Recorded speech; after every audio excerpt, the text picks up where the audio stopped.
Si l'on parle de combattants surpuissants pouvant défier n'importe qui dans Hunter x Hunter, il n'est pas rare de penser en premier à la famille Zoldyck. Chacun de ses membres a été élevé aux préceptes et méthodes d'assassinat, mais tous les Zoldyck ont également dû suivre un entraînement physique et psychique draconien, faisant d'eux de vraies armes de destruction massive. Cela donne donc à la famille d'assassins un avantage conséquent sur n'importe quel adversaire lambda, et du coup le truc super intéressant, ce serait de voir de quelle manière un Zoldyck pourrait tirer avantage de sa condition et de sa force face à un autre membre de la famille Zoldyck. Salut à tous, c'est Hunter 404 et aujourd'hui dans cet épisode on va essayer de voir ce qui résulterait d'un vrai combat entre Sylva et Zeno Zoldyck.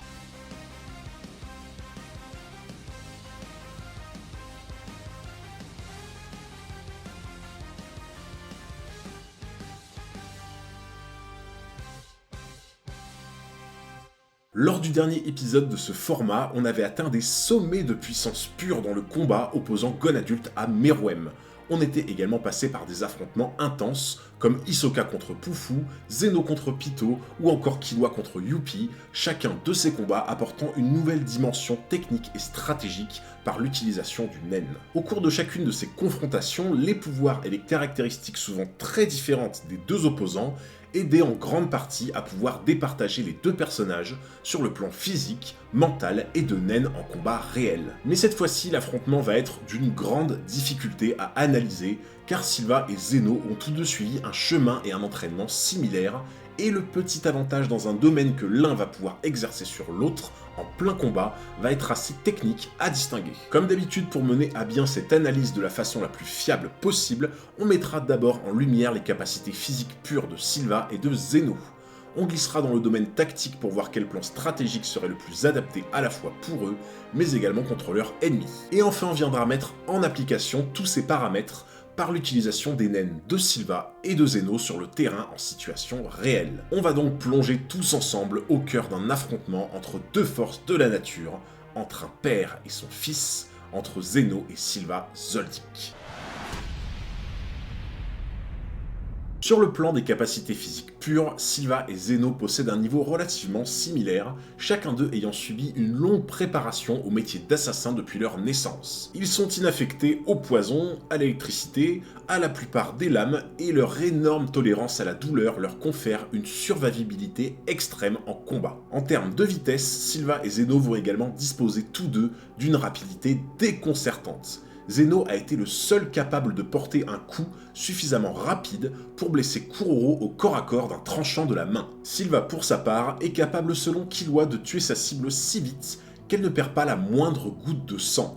Sylva a même réussi à exploser le crâne de Jido sans que celui-ci ait le temps de réagir, alors que des personnes très puissantes comme Moro ou Knuckle n'arrivaient même pas à le suivre des yeux. Dans le domaine de la puissance physique pure, Sylva et Zeno possèdent une force brute surhumaine, leur permettant de pousser sans problème les 7 paliers de la porte de l'au-delà, ce qui correspond à plusieurs dizaines de tonnes. Même si l'on peut donc avoir l'impression que Sylva et Zeno se valent globalement d'un point de vue force et vitesse, c'est véritablement Sylva qui va venir tirer ici son épingle du jeu. Le simple fait que Sylva soit dans la force de l'âge, et donc dans son prime de capacité physique, va venir déséquilibrer légèrement la balance dans un combat rapproché entre père et fils. Ce n'est d'ailleurs pas étonnant de voir que cette légère différence de compétences physiques va venir influer sur le style de combat propre à chacun des deux Zoldyck. Sylva possède un style plus basé sur le combat rapproché, son but étant de venir user de toute sa puissance physique au corps à corps,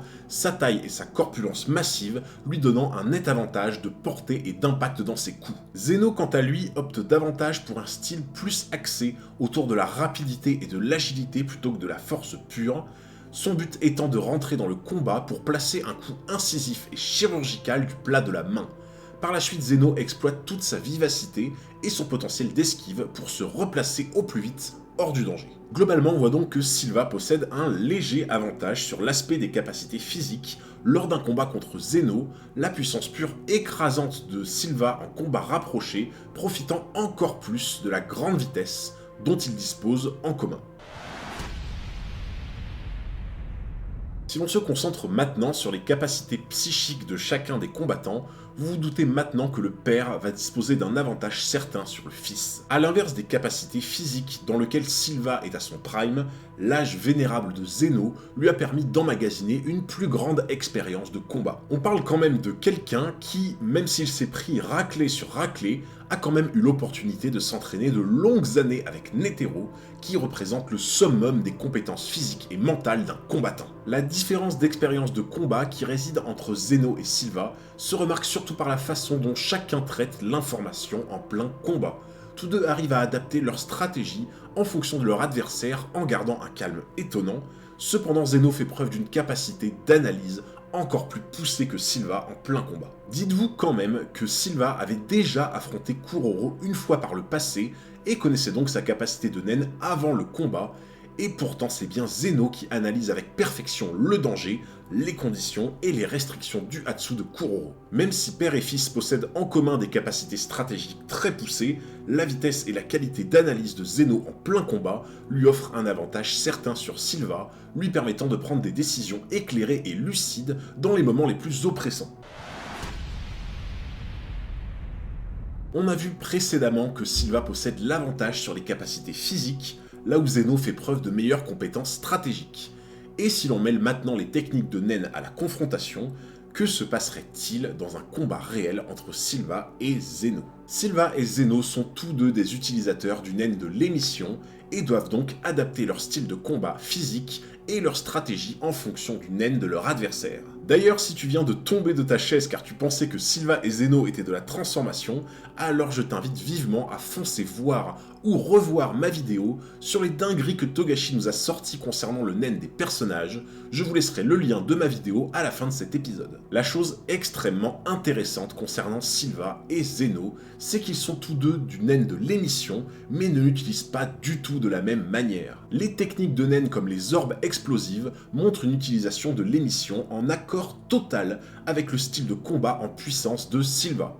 D'autre part, le fait que Sylva ait anéanti Jido par une explosion à bout portant sans prendre lui-même aucun dégât montre bien qu'il maîtrise à la perfection la catégorie du renforcement. Bien que les orbes de Sylva sont une option de Nen à longue portée intéressante, le Nen de l'émission de Sylva va briller autour de la puissance pure en combat rapproché, couplé avec une utilisation efficace du renforcement. A l'inverse, les techniques de Nen de l'émission de Zeno, comme le Dragon Head, sont davantage orientées autour du contrôle du terrain plutôt que de la puissance brute. Un élément totalement en phase avec le potentiel stratégique de Zeno, ainsi qu'avec sa vivacité et sa dextérité pour se replacer. Le Dragon Head offre donc à Zeno une possibilité d'attaque de Nen à distance absolument incroyable, lui permettant de garder le contrôle du terrain tout en étant hors de portée.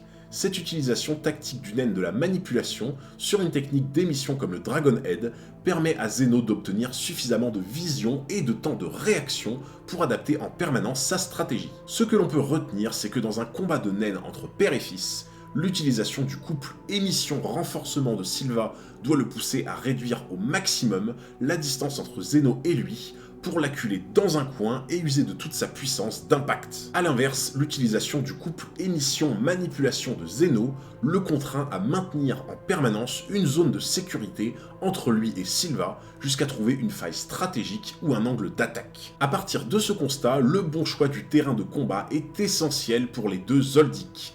Zeno a besoin de choisir un champ de bataille dégagé en termes de vision pour manipuler au mieux son Dragon Head, tandis que Sylva profitera davantage d'un relief inégal d'un terrain fait de rochers pour surprendre Zeno au corps à corps en l'attaquant par surprise avec sa puissance explosive. Cependant, que le terrain soit choisi par Sylva ou par Zeno, Zeno restera avantagé quoi qu'il arrive, et cela à cause d'un facteur très important, la maîtrise globale du Nen et de l'aura. En effet, le N de 300 mètres de Zeno étant plus grand que celui de Sylva, auquel cas Sylva se serait servi de son N à lui pour débusquer Kuroro, cela donne un contrôle du terrain plus étendu pour Zeno que pour Sylva, qui ressentira l'aura de son fils sur un très grand périmètre. La comparaison que l'on pourrait faire entre Sylva et Zeno est un peu la même que celle que l'on a pu faire entre Gon Adulte et Netero dans cette vidéo. Sylva va davantage se concentrer sur son N de l'émission pure pour le hisser à son paroxysme de puissance, tandis que Zeno va globalement maîtriser le nen de façon plus complète, en utilisant plusieurs catégories. Avec toutes les infos que l'on connaît pour l'instant, Zeno est avantagé dans un combat de naine contre Sylva, car même si la puissance d'impact de Sylva face à Zeno le mettrait en difficulté, Sylva aurait du mal, à vitesse égale avec Zeno, à le surprendre et à s'approcher suffisamment de lui pour faire la différence. Dans la situation actuelle, l'idéal pour un combattant possédant les atouts de Sylva aurait été qu'il développe une vitesse bien supérieure à la sienne et à celle de Zeno, dans l'idée une vitesse s'approchant de celle de notre ami Netero. Enfin, il existe un dernier point important qui va peut-être rééquilibrer la balance, ou bien proclamer la victoire de Zeno dans ce combat. Il s'agit de la gestion de l'aura pendant l'utilisation de l'émission. La canalisation des orbes explosifs de Sylva et du Dragon Head de Zeno demandent toutes deux une énergie considérable pour être émise. Cependant, la grosse différence qui subsiste entre les deux techniques est que si les orbes explosives ratent leur cible, Sylva est obligé de canaliser de nouvelles orbes, lui coûtant à nouveau une quantité monstrueuse d'aura. A l'inverse, si le Dragon Head de Zeno rate sa cible, son aura ne s'évapore pas et constitue une menace permanente, car Zeno aura juste pour mission de corriger sa trajectoire plutôt que de le canaliser à nouveau.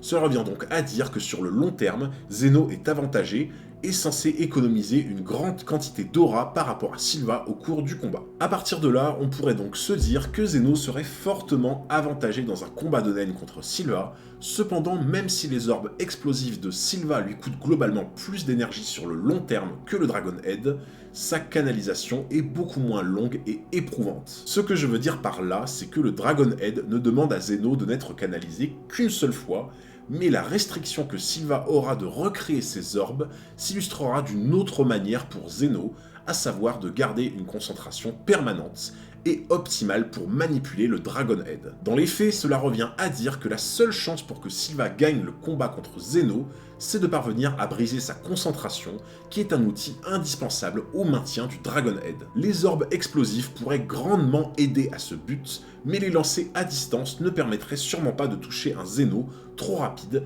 et gaspillerait beaucoup trop d'aura. Cela serait très difficile dans les faits, mais Sylva doit donc absolument se servir de l'explosion de ses orbes contre Zeno au corps à corps et se protéger grâce au naine du renforcement, lui faisant perdre sa concentration et le contrôle du Dragon Head. Un bon début de solution pourrait être de se servir d'éléments du décor, comme Gon a pu le faire contre Hisoka. Pour compléter toutes les infos de cette confrontation, je vous encourage vivement à aller voir les vidéos que je vous mets juste ici, qui concernent toutes les confrontations fictives qu'on a pu faire sur la chaîne concernant des personnages de Hunter x Hunter. J'espère beaucoup que cette vidéo vous aura plu, si c'est le cas n'hésitez pas à lâcher un gros pouce bleu, un commentaire, mais surtout le plus important, n'oubliez pas de vous abonner juste ici pour ne pas manquer les futurs épisodes. Merci beaucoup pour votre force, c'était Hunter 404 et je vous dis à très bientôt pour un nouveau combat.